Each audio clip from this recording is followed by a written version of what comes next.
قل يا قوم اعملوا على مكانتكم إني عامل فسوف تعلمون من تكون له عاقبة الدار إنه لا يفلح الظالمون۔ قل یا قوم اعملوا علی مکانتکم انی عامل، اب یہ ہے چیلنجنگ انداز، کہہ دیجئے اے میری قوم کے لوگوں، کر لو جو کچھ کر سکتے ہو اپنی جگہ پر، میں بھی کر رہا ہوں جو میرے بس میں ہے۔ یعنی تم نے اب 12 برس گزر گئے مجھے دعوت دیتے ہوئے، تم نے ایڑی چوٹی کا زور لگا لیا، مجھے ستایا، 3 سال تک تو مجھے شیب بنی ہاشم میں محصور رکھا ہے، جو بھی سختیاں مجھ پر آئی ہیں میرے ساتھیوں پر آئی ہیں، میرے ساتھیوں کو تم نے ذبح کر دیا،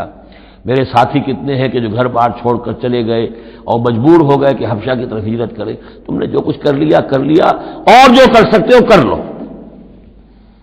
قل یا قوم اعملوا علی مکانتکم انی عامل، مجھے جو کرنا ہے وہ میں کر رہا ہوں، جو میرا فرض منصبی ہے وہ مجھے ادا کرنا ہے۔ فسوف تعلمون من تکون له عاقبۃ الدار، تو ان قریب تمہیں معلوم ہو جائے گا کہ کس کے لیے ہے وہ عاقبت والا گھر، کس کے لیے کامیابی ہے، کس کے لیے جنت و راح و ریحان ہے، اور کس کے لیے وہاں پر دوزخ ہے اور اللہ کا عذاب ہے۔ انہ لا یفلح الظالمون، یقیناً ظالم فلاح نہیں پائیں گے۔